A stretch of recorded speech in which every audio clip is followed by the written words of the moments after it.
Nesta segunda parte do curso teremos dois vídeos. Um primeiro mais teórico e um segundo com exemplos e aplicações práticas do dia a dia dos conceitos que vamos ver na primeira parte do curso. Na aula passada, falamos do principal problema da economia, que associa a escassez dos recursos aos desejos ilimitados da humanidade. Os conceitos apresentados na primeira aula estão diretamente relacionados com a necessidade de usarmos recursos escassos para satisfazer os nossos desejos mais importantes. Um dos livros indicados na primeira semana foi este, de Acemoglu e Robson, Por que as Nações Fracassam?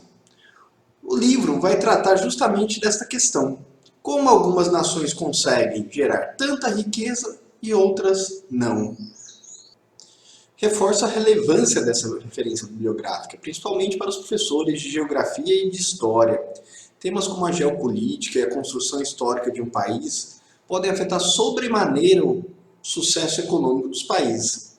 E são explorados neste livro e permite um bom entendimento de por que a produtividade em alguns países é tão mais elevada do que em outros.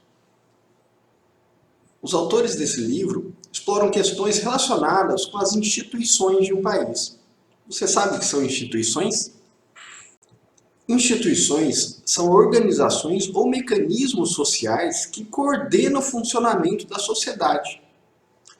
Podem ser organizadas sob a forma de regras, leis, normas e costumes, e visam a coordenação das interações entre os indivíduos e entre esses e suas respectivas formas organizacionais. Com outras palavras, as instituições sociais têm seu papel fundamental no processo de socialização, tornando o indivíduo membro da sociedade. Em essência, as instituições são responsáveis pela organização das interações sociais, moldando sua evolução e desenvolvendo métodos que podem ou não associar a um ambiente favorável à alocação racional de recursos que otimizem a satisfação de suas necessidades. Alguns exemplos de instituições são o sistema judiciário, o sistema legislativo, alguns costumes, como o casamento monogâmico, a religião, o respeito a diversas crenças, tudo que move uma organização social que arranja os indivíduos em termos de organização social pode ser considerada uma instituição, seja ela regida por uma lei, seja ela apenas um costume. Retomamos esse tema sobre a eficiência do uso dos recursos escassos e das instituições como forma de organização social, pois hoje vamos falar da economia de mercado e em seguida dos consumidores, uma parte importante do mercado, composto de vendedores e consumidores. Um primeiro ponto que precisamos esclarecer hoje é que muitas pessoas separam indivíduos diferentes, como se fossem pessoas diferentes, os consumidores dos vendedores, ou os consumidores dos produtores, ou o capitalista do trabalhador, como agentes totalmente separados e diferentes, em uma relação até muitas vezes dicotômica. O que, na verdade, a gente verifica na sociedade, na economia, são pessoas que, em diversos momentos, estão atuando como consumidores e, em diversos outros momentos, como produtores ou vendedores ou ofertantes, se assim podemos chamar. Então é importante a gente saber que as pessoas, em alguns momentos, são produtores, ou vendedores, ou ofertantes, até mesmo o trabalhador assalariado. Ele vende o seu tempo, a sua força de trabalho, a sua habilidade, a sua produção em um mercado de trabalho. Portanto, o trabalhador também é um produtor, um vendedor, ou até, se alguém quiser chamar, um capitalista. Ele tem um capital humano e negocia isso no mercado de trabalho. Por outro lado, as pessoas também consomem. Elas obtêm recursos financeiros com a venda dos seus produtos, pode ser o seu salário, pode ser o produto final que ela faz, a forma como ela trabalha, organizando a produção, sendo empresário, gerando um produto e vendendo o produto. E ela utiliza esse recurso para consumir.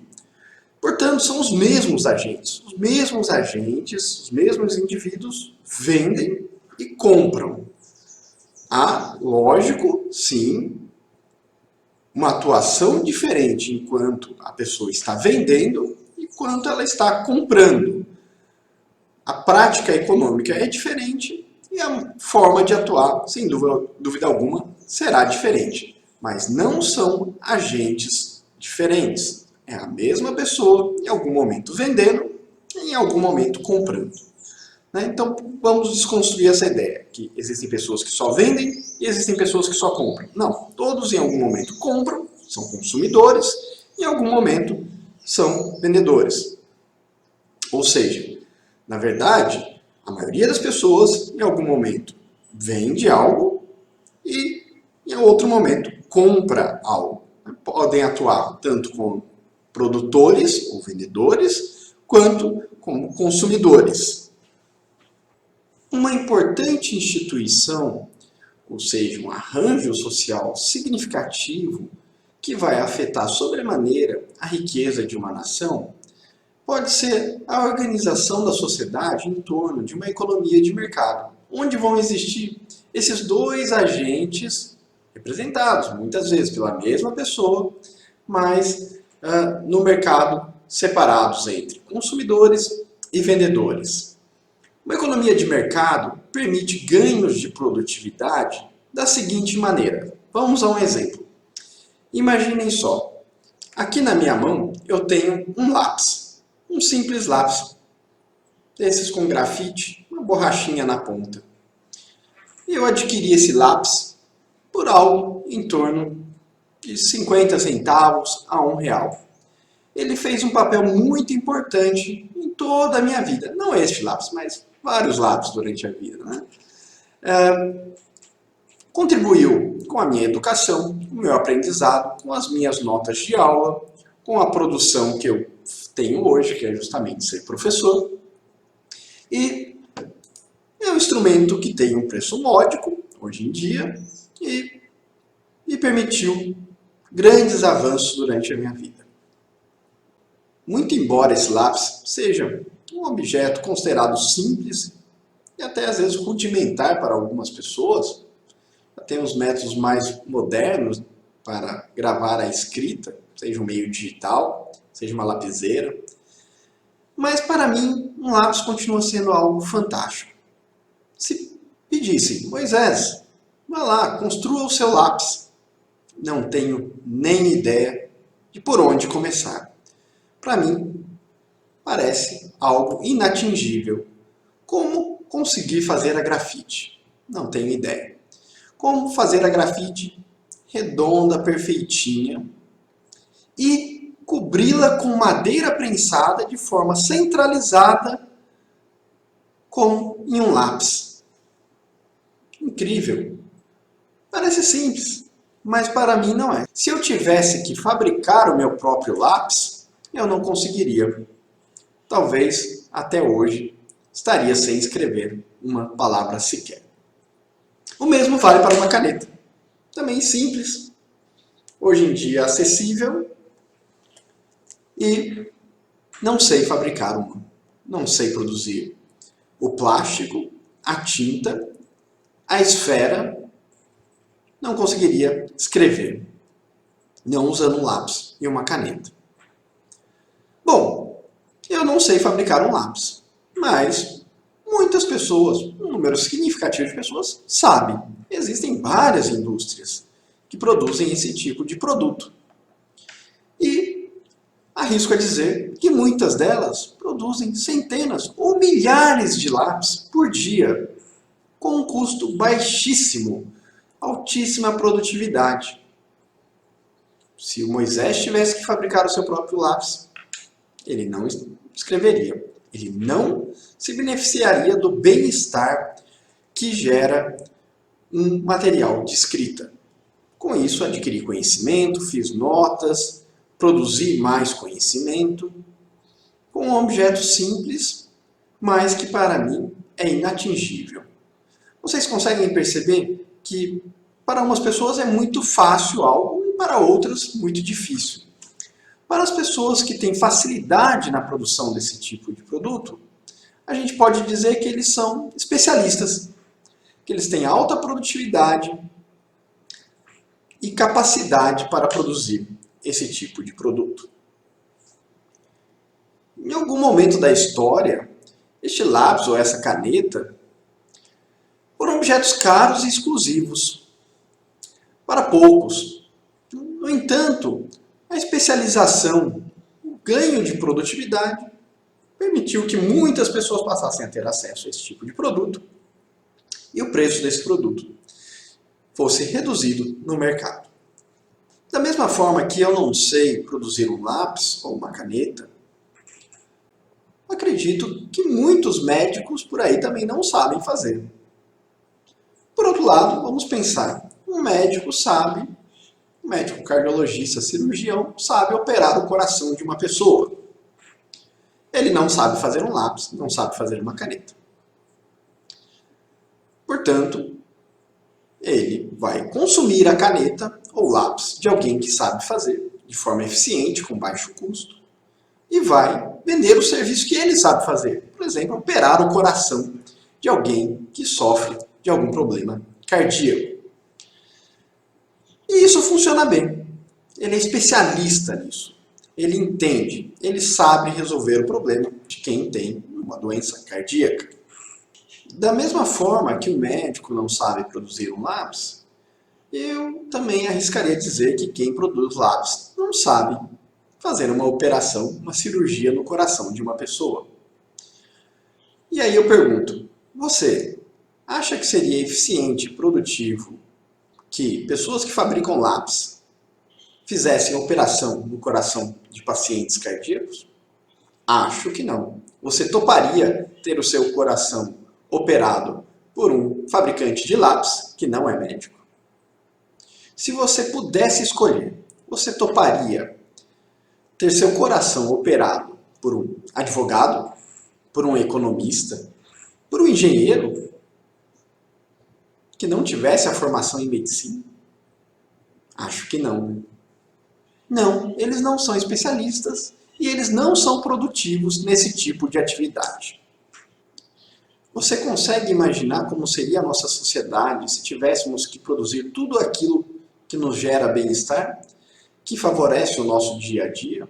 Imagine se o seu aluno tivesse que, antes de ir para a escola, fabricar o seu próprio sapato ou tênis, a sua própria calça, a sua própria camiseta. Ia dar bastante trabalho para ele, né? Ou talvez para a mãe, para os pais. Acho que a economia de mercado facilita muito essa tarefa.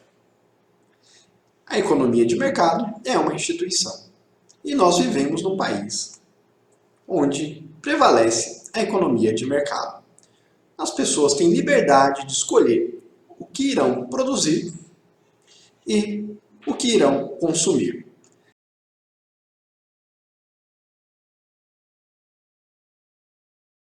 As pessoas tentam identificar aquilo em que elas são produtivas, aquilo que elas conseguem produzir com certa eficiência e alocam os seus recursos produtivos para aquela tarefa. Uns vão produzir alimentos, outros vestuário, outros artigos de tecnologia, outros um lápis, outros uma caneta, outros cirurgia no coração e alguns vão dar aula, como nós, produzir algum tipo de conhecimento. Vamos receber pelo que fazemos e trocamos por produtos que não sabemos fazer e que são feitos por outras pessoas com maior eficiência, com menor custo. Gostaria de ver vocês, professores, em algum momento, trazendo para mim alternativas de aplicação dessa evolução, desse arranjo social dentro do nosso país e do mundo. A economia de mercado, quando que ela surgiu? A partir de qual momento as pessoas tiveram liberdade para decidir o que iriam produzir, para quem iriam vender e o que iriam comprar? Em que momento da história essas grandes mudanças sociais aconteceram? Sabemos que no passado, muitas economias eram planificadas, muitas vezes na mão de um imperador, de um rei, que decidia quem ia para o exército, quem ia para a agricultura, quem poderia trabalhar com o artesanato, ou seja, ser um artesão, quem poderia trabalhar com o transporte. A alocação das pessoas entre as atividades eram definidas por um planejador central. Este dificilmente tinha capacidade de alocar cada pessoa naquilo que fosse mais produtiva. Muitas vezes a alocação não era eficiente e, inclusive, a alocação entre as diferentes atividades possíveis. Muitas vezes, para um rei, para um imperador, era difícil identificar o que mais a sociedade estava precisando para melhorar o seu bem-estar. Ele poderia achar que o mais importante era aumentar o tamanho do exército, mas o que a sociedade, de fato, dava valor e gostaria de ter em maior quantidade era alimentos. Ou seja, deveria investir mais na agricultura, na pecuária, mas alocava recursos para outras atividades como um planejador central ineficiente. Alguém poderia me explicar em que momento da história essas mudanças surgiram e permitiram um grande desenvolvimento humano que vivenciamos hoje? Foi durante o mercantilismo, com o surgimento das cidades, dos burgos ou com a Revolução Industrial? Em que momento a liberdade de cada indivíduo permitiu que nos especializássemos no que somos produtivos, entregando produtos em maior quantidade e menor custo no mercado? A partir de qual momento tivemos liberdade para identificar o que nossa sociedade precisa, o que nossa sociedade está demandando, o que pode melhorar a vida da nossa sociedade? Para então alocarmos nossos esforços para prover esses bens e serviços em um mercado.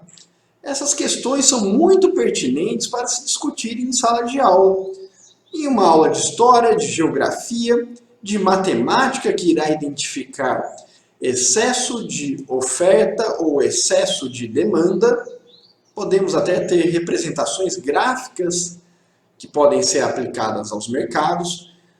Pode ser também utilizado na física, com os adventos tecnológicos, pode ser também útil em uma aula de química, de português ou linguística. Vocês conseguem notar que a especialização gera ganhos de produtividade, logo está ligada intimamente com o problema central da economia, que vimos na nossa primeira aula, a produtividade, que é a capacidade de utilizarmos os recursos escassos que possuímos de maneira eficiente, evitando desperdícios de tempo, de esforços e de recursos. Imagine se o professor aqui tivesse que fabricar o seu próprio lápis. Quanto tempo ele não perderia? Isto não seria um uso eficiente dos recursos. A especialização e o ganho de produtividade pode ser visto ao longo da história e durante o presente também. Quem nunca ficou sabendo da história de alguém que começou um pequeno negócio e de repente teve grandes ganhos de produtividade com a experiência que foi adquirindo durante os seus anos de trabalho? Desde exemplos simples, aquela pessoa que começou fazendo bolos para vender, no começo conseguia produzir 1, 2 bolos por dia e as encomendas aumentavam, a necessidade de se tornar mais produtivo aumentava e a pessoa se tornava mais eficiente, conseguia técnicas, prática e se tornava um especialista. Depois de um certo tempo fazia 5, 10 bolos por dia, com menos desperdício de material, com técnicas mais eficientes, comprando de fornecedores mais econômicos, pagando mais barato pelos seus insumos, buscando aqueles fornecedores com os menores preços. O aprendizado gera esse ganho de produtividade e de eficiência, natural nos pequenos negócios e também nos grandes negócios. Quando a pessoa que produz o bolo ganha em eficiência, ela é capaz de atender mais pessoas no mercado e talvez até com um preço mais barato. Os ganhos de produtividade em grandes negócios são comuns. A maioria de vocês, professores, deve ter acompanhado a evolução dos buscadores na internet. No passado, tínhamos buscadores ineficientes, aqueles que antecederam o famoso Google. Era necessário que alguém cadastrasse a sua própria página no buscador para que então, quando alguém digitasse por uma palavra relacionada àquilo que poderia encontrar no seu site, o buscador retornasse o resultado e encaminhasse para a sua página. Hoje em dia nada disso é necessário. O Google sozinho copia toda a informação que está na internet para dentro dos seus servidores e tudo que a gente buscar em qualquer canto do mundo podemos encontrar em poucos segundos. Mais do que isso, ele traz informações de como as pessoas utilizam os seus dispositivos móveis, ele capta informações de usos de redes sociais, de navegação na internet, de hábitos das pessoas, organiza essas informações, informações científicas, livros, tradução de idiomas e facilita muito a nossa vida. Para que tudo isso estivesse disponível hoje em dia para a gente, foi necessário grandes ganhos de produtividade e eficiência. Um uso mais eficiente dos recursos escassos. O Google, quando surgiu, era um trabalho de doutorado de 2 alunos de Stanford, nos Estados Unidos. Eles começaram com o seu negócio empilhando placas de computadores em pecinhas de Lego. Precisavam de computadores potentes, não tinham muitos recursos, empilhavam várias placas que eles compravam aos poucos para conseguir copiar toda a internet e trazer para dentro dos seus servidores. Uma estrutura bastante caseira. Imaginam o que são hoje?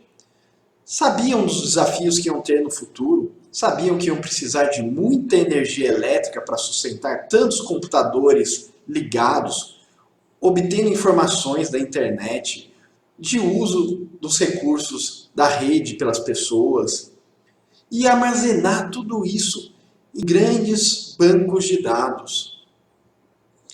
Bom, então foram atrás de formas eficientes de produção de energia. Investiram também não só no conhecimento, no software que move o Google, mas também na produção de energia elétrica. Sabiam que esse seria um grande desafio. Como conseguir energia barata e também sem prejudicar tanto o meio ambiente. Investiram também na pesquisa e desenvolvimento para a geração de energia barata e limpa, aquela que agredisse menos o meio ambiente. Isso é buscar a eficiência, para que hoje pudéssemos aproveitar dos seus serviços em larguíssima escala.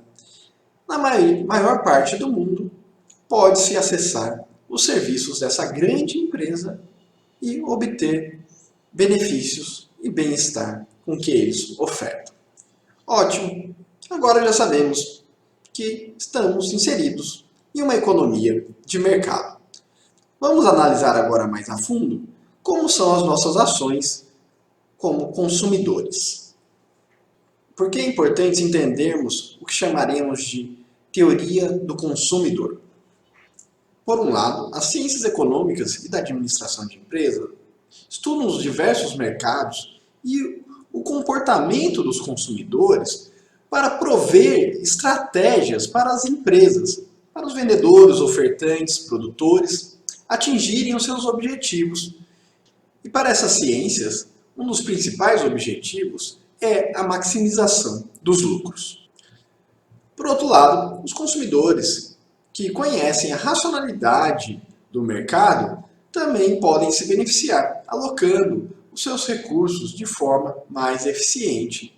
Os consumidores são importantes agentes no ambiente econômico. Entender a racionalidade dos consumidores é um importante passo, seja para aqueles que querem atender esses consumidores, como vendedores e produtores, obtendo lucro ou um salário com as suas vendas, ou seja, como um consumidor que, mais consciente de suas ações, toma decisões mais acertadas em sua vida. O primeiro passo para entender o processo decisório do consumidor passa por compreender o conceito de utilidade marginal decrescente.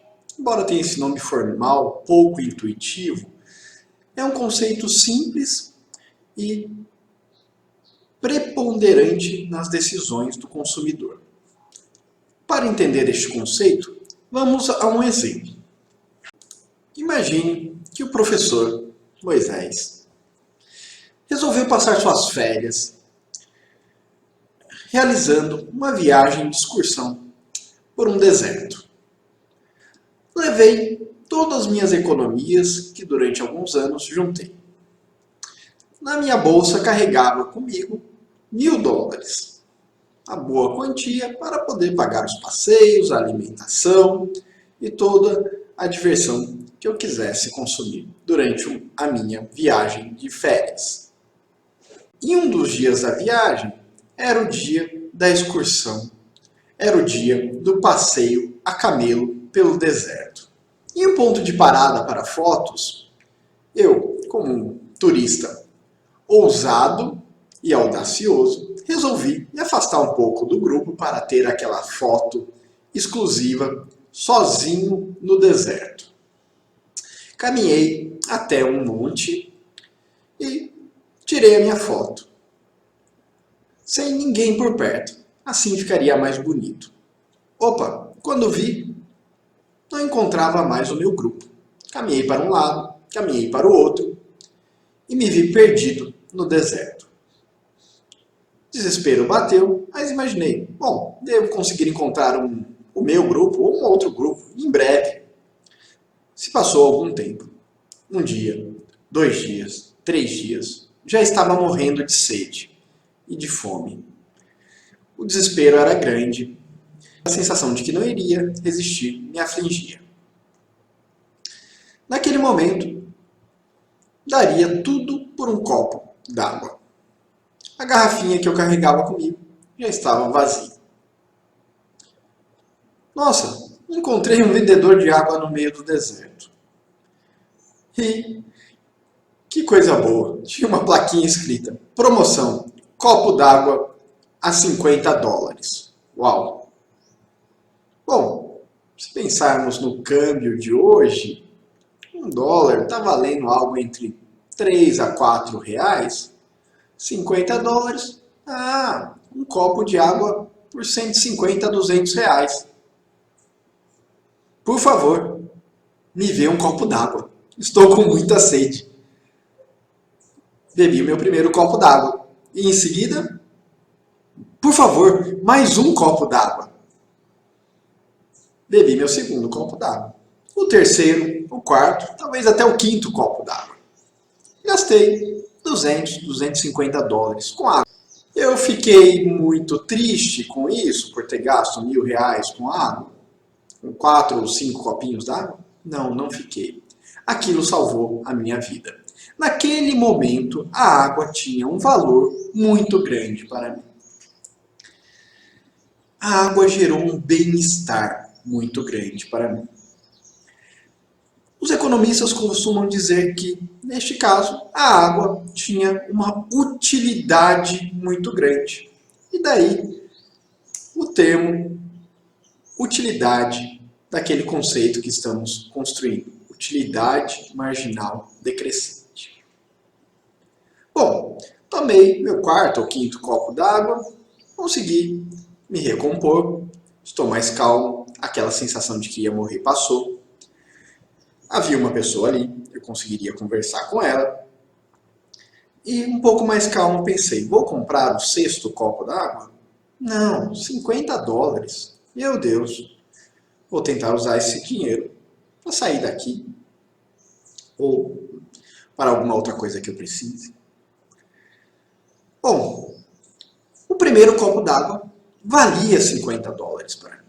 O segundo também, o terceiro também, o quarto copo d'água também. Até o quinto. A partir daquele momento, não mais. Estou saciado. Bom, então, o que a gente pode perceber? O primeiro copo d'água, tinha uma grande utilidade. O copo seguinte também, mas um pouco menor. E à medida que eu ia me saciando, a utilidade deste copo d'água estava diminuindo. A utilidade desses copos d'água estavam diminuindo. Bom, portanto, temos uma compreensão daquele conceito de utilidade marginal decrescente. À medida que eu vou ficando saciado, a utilidade vai diminuindo. Isto vale para o copo d'água no deserto e para qualquer outro bem. Imagine com chocolates. Depois do almoço, às vezes dá aquela vontade de comer um docinho, não dá? Bom, nesse momento eu vou até a venda, a lanchonete, e vejo. Olha, se tiver um chocolate lá por até R$ 4, eu vou comprar. Estou com bastante vontade de comer um doce. Ao chegar lá, deparo com um chocolate a R$ 2. Ótimo! Está abaixo do preço de reserva que eu havia imaginado para comprar esse chocolate. O chocolate teria uma utilidade para mim, geraria bem-estar e eu associo a esse bem-estar uma utilidade. E a esta utilidade eu associo o que a gente vai chamar de preço de reserva. Quando algo tem uma utilidade muito grande, haverá um preço de reserva também muito grande. O preço de reserva é o quanto eu imagino que vale aquilo para mim naquele momento. O copo d'água no deserto, quando eu estava morrendo de sede, valia $50 ou mais. Topei pagar os $50 e aquilo me deu uma grande utilidade. O meu preço de reserva era alto. Após alguns copos d'água, a utilidade diminuiu, pois já estava saciado, e o preço de reserva também irá diminuir. A mesma coisa vale com o chocolate. Ao verificar na venda que o chocolate estava a R$ 2, meu preço de reserva para o primeiro era de R$ 4 e eu adquiro a primeira unidade. Eventualmente até uma segunda unidade. Verifico que o preço está bom e compro 2. E assim funciona o nosso processo decisório em relação ao bem-estar que algo nos gera, associado a um preço de reserva, ao qual vamos comparar o preço de mercado. Se o preço de mercado estiver abaixo do preço de reserva, vamos adquirir aquele bem. O conceito que aprendemos de utilidade marginal decrescente tem 3 palavras. Utilidade associada ao bem-estar que um serviço ou um produto nos gera. Decrescente diz que, à medida que vamos aumentando o consumo de um determinado produto, consumo ou a posse de um determinado produto, a utilidade cai. E o termo marginal? Bom, o termo marginal ele se refere à última unidade, a unidade que está na margem. Ele indica que a utilidade é decrescente para a última unidade consumida ou que tomamos posse. Este conceito de utilidade marginal decrescente está diretamente associado com a nossa saciedade, com o nosso bem-estar e com a escassez dos produtos. Esta característica da racionalidade do consumidor está associada à ideia de que quanto mais temos de alguma coisa, menos valor damos a uma unidade adicional que se conquista deste bem ou serviço.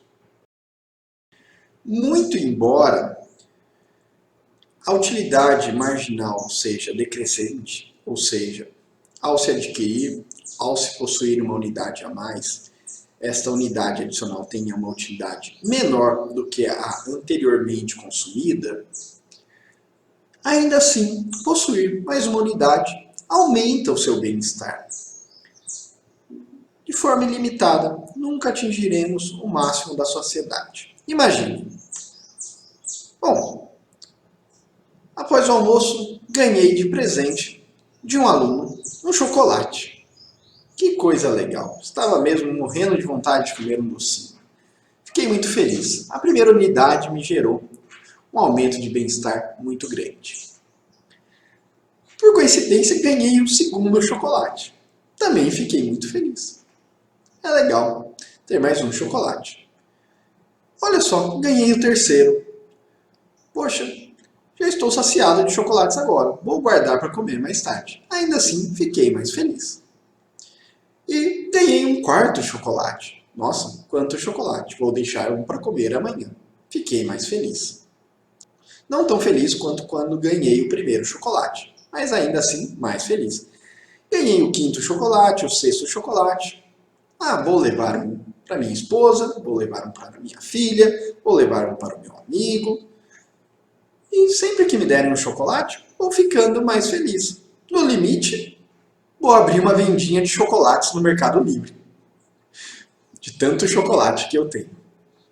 Bom, mais triste eu não ficarei. Mas com certeza, na hora que eu já tiver um estoque de muitos chocolates, o milionésimo chocolate não me fará mais tão feliz quanto fez o primeiro chocolate.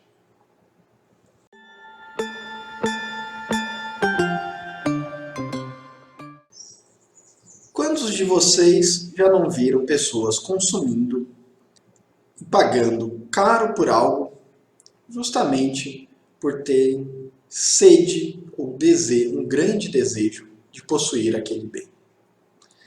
Talvez por simplesmente nunca terem tido acesso àquele tipo de produto ou serviço. Muitas vezes as pessoas topam pagar mais caro para poder consumir algo que nunca tiveram acesso. Isso move, inclusive, o mercado de financiamento. Muitas vezes, ao se comprar algo financiado, além do preço do produto, se paga juros. Os juros permitem que a pessoa consuma antecipadamente algo que ela não tenha recursos naquele momento. Mas, devido à escassez, devido a um desejo reprimido, que atribui uma utilidade muito grande ao bem que se está pensando em comprar, faz com que a pessoa tope pagar mais caro, ou seja, tope pagar pelo produto e pela antecipação do dinheiro que ela não possui para consumir aquele produto. Talvez, lá no deserto, se eu estivesse com muita sede e não tivesse os $50 e me oferecessem dinheiro emprestado a uma alta taxa de juros, eu topasse pegar o dinheiro emprestado, mesmo que a uma alta taxa de juros, para consumir aquilo que era fundamental e essencial para a minha vida naquele momento. O que resta aos consumidores é pensar bem qual a real necessidade, qual a real utilidade daquilo que se está adquirindo. Na próxima aula, vamos falar de inúmeros exemplos de como estes simples conceitos de utilidade marginal, preço de reserva e utilidade total geram estratégias inteligentes para os vendedores que querem maximizar o seu lucro e que faz com que os consumidores que conhecem essas estratégias possam consumir de uma forma mais consciente. Nos vemos no próximo vídeo.